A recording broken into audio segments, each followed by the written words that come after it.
El primer instrumento que utilizó Satanás para devorar a Jesús fue Herodes.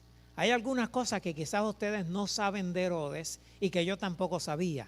Todos sabemos que Herodes era rey de Judea, pero yo no estaba consciente de que Herodes no era israelita. Herodes era idumeo, lo que significa que los israelitas estaban gobernados por un extranjero. Con razón había tanto animosidad entre Herodes y los israelitas. Herodes temía ser destronado por los líderes judíos y él llegó a temer de que el niño de que hablaban los sabios del oriente fuera su sustituto. Y pensando que ese niño pudiera sustituirle, entonces Satanás utilizó los celos envidiosos de Herodes para destruir a Jesús.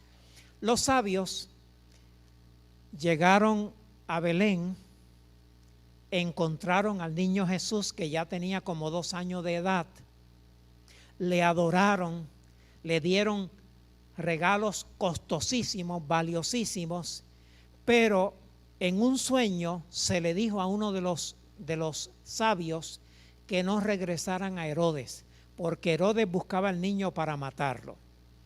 Así que ellos se las ingeniaron para regresar a su país por otro camino y no le dijeron a Herodes nunca ni dónde estaba, ni cómo se llamaba, ni con quién estaba. Simplemente Herodes se encontró que los sabios que habían venido del oriente se habían burlado de él. Y dice Mateo capítulo 2 en el versículo 16 que se enojó mucho, Herodes se enojó mucho y mandó a matar a todos los niños menores de 2 años que había en Belén y en sus alrededores. Así que en esa ofensiva de Herodes, tratando de destruir al niño Jesús, tenemos que ver al que está detrás de Herodes. Es Satanás que está tratando de devorar al niño tan pronto naciera.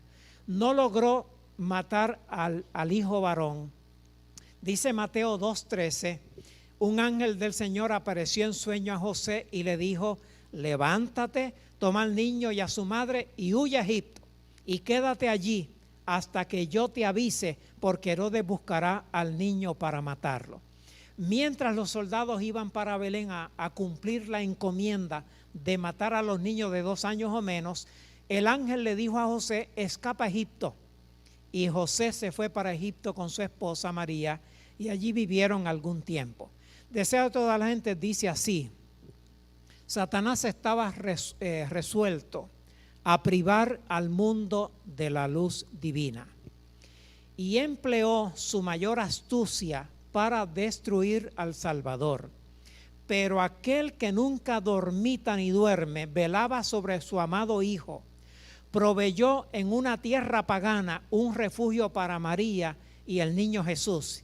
Y mediante los regalos de los magos de un país pagano, el Señor suministró los medios para el viaje a Egipto y la estadía en esa tierra extraña. Dios se las ingenió muy bien para proteger a su Hijo. ¿Saben cómo Dios protegió a su Hijo? Dios nos protege a nosotros también. El problema nuestro es que nos escapamos del área de protección de Dios. Nuestros problemas no nos vienen cuando Dios nos vigila.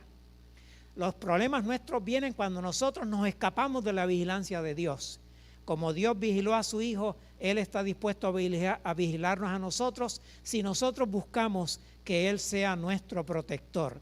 La próxima meta de Satanás, ya que no lo pudo devorar cuando era un niño de 2 años, ya que no pudo inducirle a pecar durante los años de juventud, su meta se arreció y dice Hebreos en el capítulo 4, versículo 15, dice que Jesús fue tentado en todo según nuestra semejanza, pero sin pecado. ¿Y quién lo tentó? Él no tenía naturaleza pecaminosa como la tenemos nosotros. Él tenía la naturaleza de Adán. Por lo tanto, él estaba a expensas, como Adán y Eva, de ser tentado. Entonces, ¿quién lo tentó? Lo tentó Satanás. Lo tentó de toda manera posible. Lo tentó con la tentación de la comida, como hizo con Adán. Lo tentó con el orgullo, lo tentó con la vanidad, lo intentó de todas las maneras. Afortunadamente no logró que Jesús pecara. Si lo hubiera inducido al pecado, le hubiera devorado. Satanás sabía que su triunfo consistía en inducir a Jesús al pecado. Afortunadamente no lo logró. Si lo hubiera logrado, sepan que la paga del pecado es muerte. No quiero pensar lo que hubiera pasado. Sí celebro que Jesús no fue inducido, se le indujo, pero no se dio a la tentación bajo ninguna circunstancia. Jesús fue tentado como nosotros, pero sin pecado. Y eso lo hizo, lo convirtió en el Salvador de la humanidad.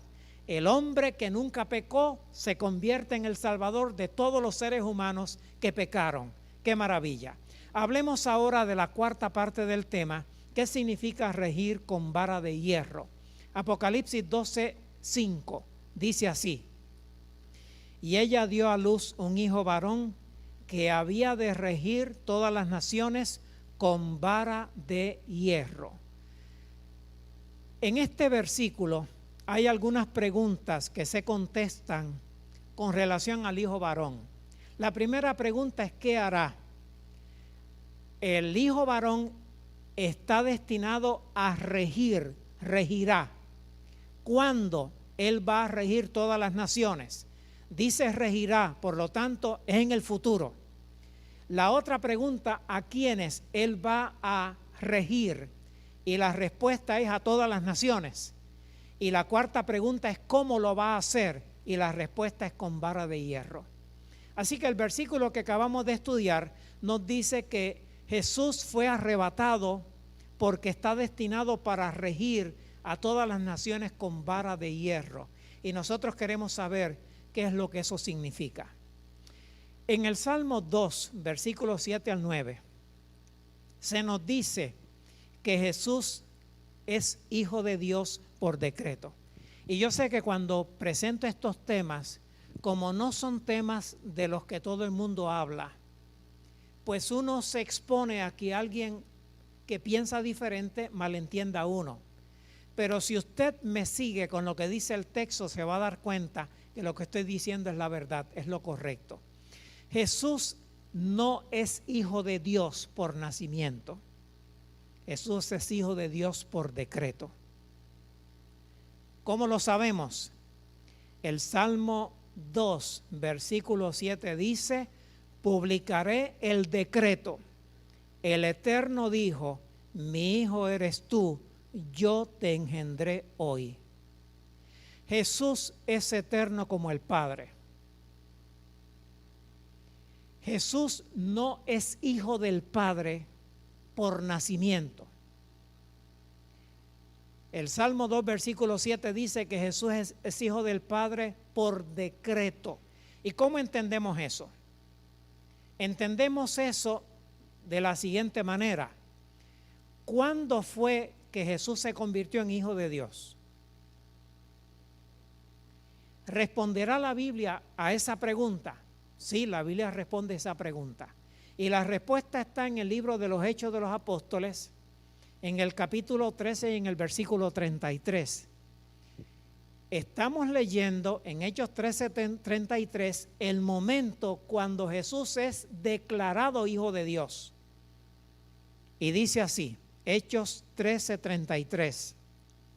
Dios la ha cumplido a los hijos de ellos, a nosotros, al resucitar a Jesús, como en el Salmo 2 está escrito: mi hijo eres tú, yo te engendré hoy.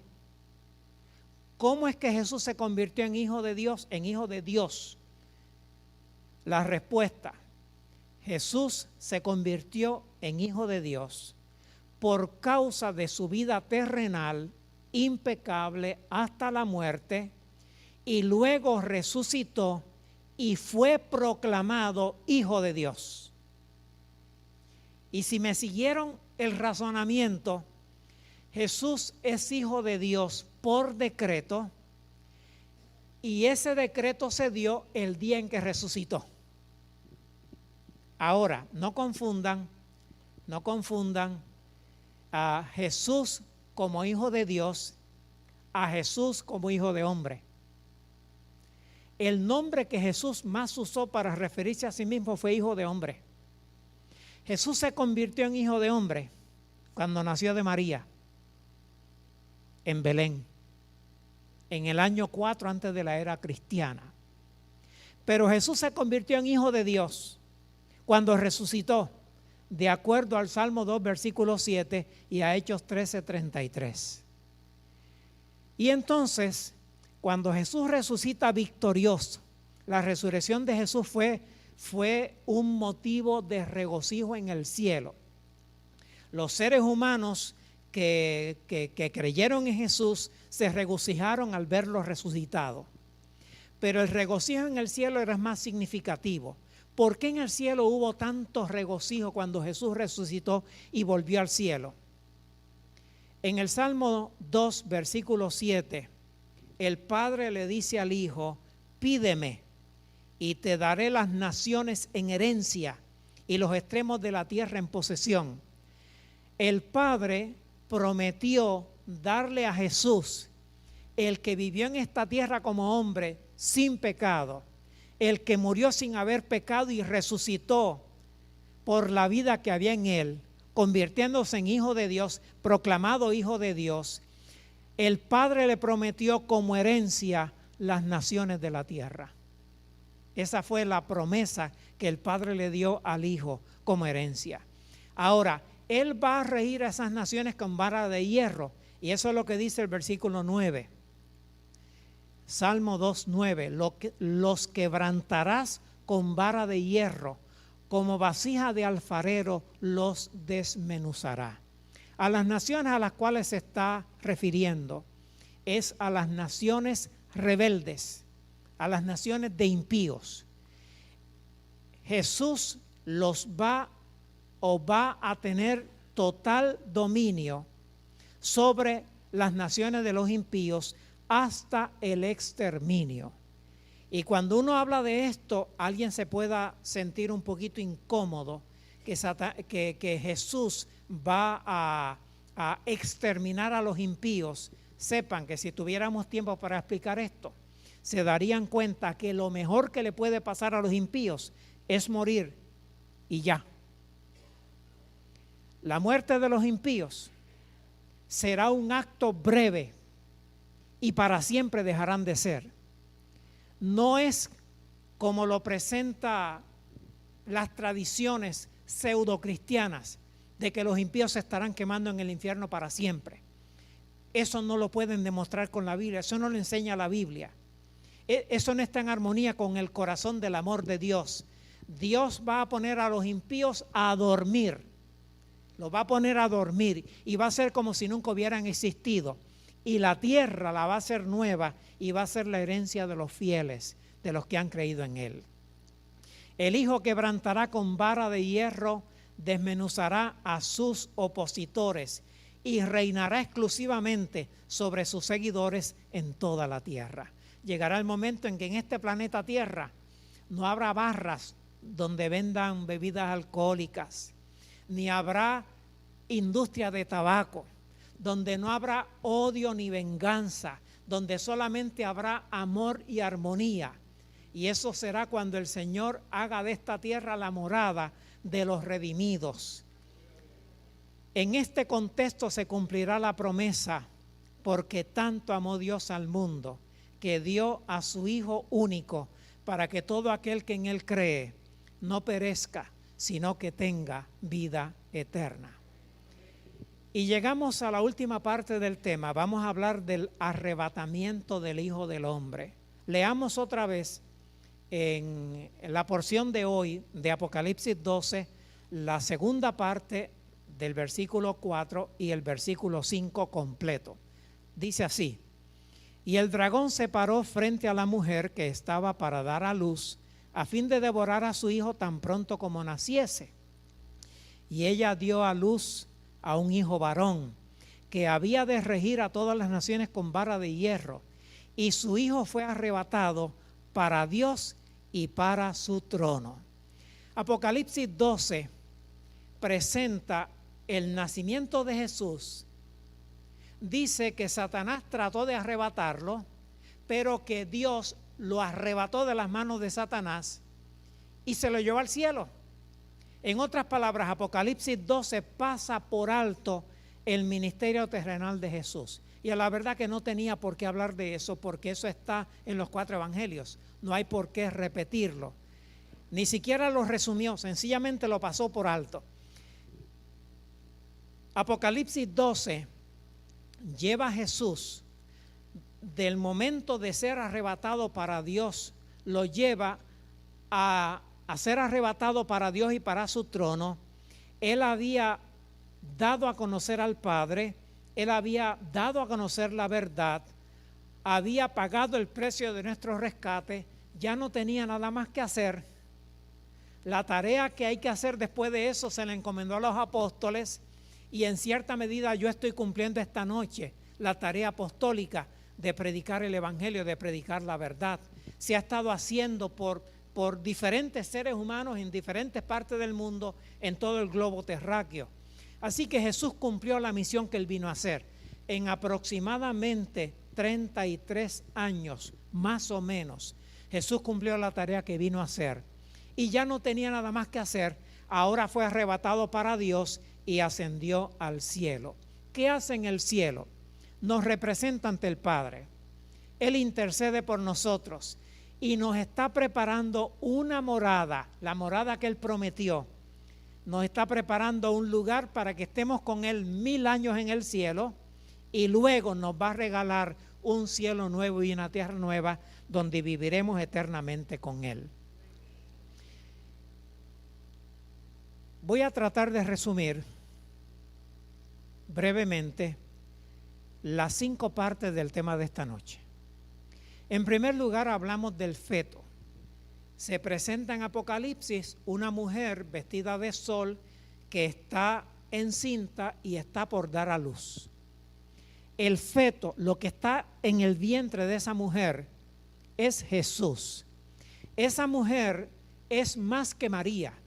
Esa mujer representa a la iglesia del Antiguo Testamento en esa etapa. Más adelante, como vamos a ver en el próximo tema, va a representar la iglesia del Nuevo Testamento. En la segunda parte hablamos del alumbramiento y vimos cómo Satanás desconocía, aparte de conocer que iba a nacer de una virgen, que iba a nacer en Belén, y antes de la semana número 70 de Daniel capítulo 9, aparte de eso él no sabía nada más. Y vimos cómo él se enteró de que Jesús había nacido cuando el ángel lo anunció a los pastores. Y en ese momento él comenzó su obra tratando de destruir al hijo varón, porque él sabía quién era.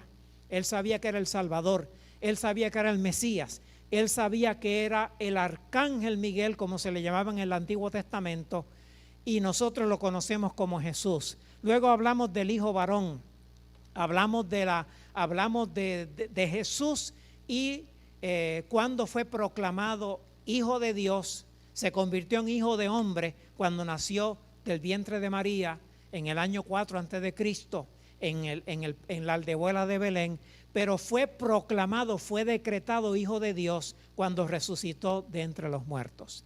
Luego estudiamos lo que tiene que ver con regir con vara de hierro, por haber sido un ser humano como cualquiera de nosotros, pero por no haber pecado, por haber sido leal a Dios, por no haber fallado como falló Eva y Adán, Jesús fue declarado hijo de Dios con poder y se le dio la autoridad de ser el rey de la tierra.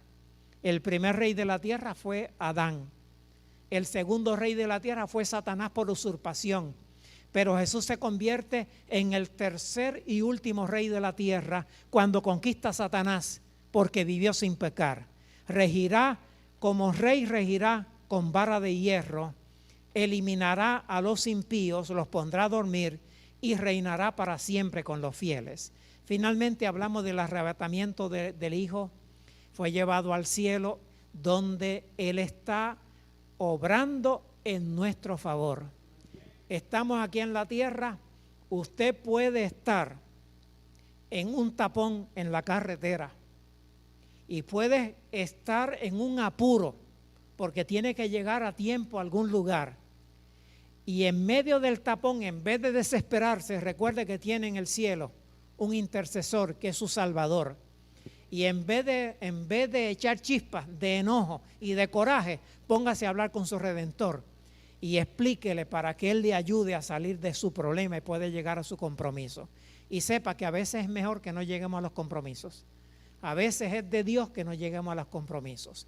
Así que tenemos en el cielo a un Salvador, que es Cristo nuestro Señor, nuestro intercesor, nuestro Rey pronto a venir a buscarnos para llevarnos con Él. Jesús pasó por este planeta por un breve tiempo, solamente 33 años, tiempo suficiente para dar a conocer al Padre, para pagar el precio de nuestro rescate, para vencer a Satanás y para tener derecho a salvarnos. Jesús tiene derecho a salvarnos porque Él vivió sin pecar. Él tiene el derecho a salvarnos. ¿Y cómo nos va a salvar? La salvación no se aplica a todos automáticamente. Nadie será salvado en contra de su voluntad. Dios es un caballero. Él no quiere obediencia obligatoria. Él simplemente quiere demostrar que nos ama, que podemos confiar en Él, y entonces nos invita a aceptarle como nuestro guía, como nuestro Salvador y como nuestro Señor. Es esclavo de Satanás. El esclavo de Satanás es un transgresor de la ley de Dios. El esclavo de Satanás sufre las consecuencias de su transgresión, y al esclavo de Satanás le espera la paga del pecado, que es la muerte eterna. Sin embargo, los pecadores ya no tenemos que seguir siendo así. Jesús venció a Satanás y Él está en el cielo a la diestra del Padre. Él puede y Él quiere compartir su victoria conmigo. Él la quiere compartir conmigo y con usted también, que me está escuchando. Solamente espera que nosotros se lo pidamos. Eso es todo lo que Él espera. El Señor es un caballero, un perfecto caballero. Él nos dice: yo di a conocer al Padre, me comunico con ustedes a través de la palabra. Si quieren saber mi voluntad, está aquí, solamente léanla.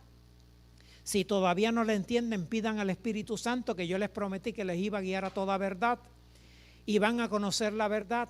Si necesitan mi ayuda, pídanmelo. El que pide recibe, el que busca encuentra, el que llama se le abre. Él lo promete. Así que Él está disponible, esperando que nosotros decidamos. Él no nos va a atosigar la salvación. Él no nos va a atosigar el perdón. Él solamente lo ofrece. La decisión es nuestra. La decisión la tomamos nosotros. Nosotros tenemos que decirle: Señor, perdona mis pecados. Ayúdame a experimentar eso que tú llamas paz. Y cuando usted experimente la paz de Dios, nunca será igual. Nunca será igual. Nadie conoce lo que es la paz de Dios hasta que siente que Dios ha perdonado sus pecados. Y cuando eso ocurre, ha comenzado una nueva etapa en la vida. Ha comenzado la vida realmente. Cuando sabemos que hay un Dios en los cielos que perdona los pecados.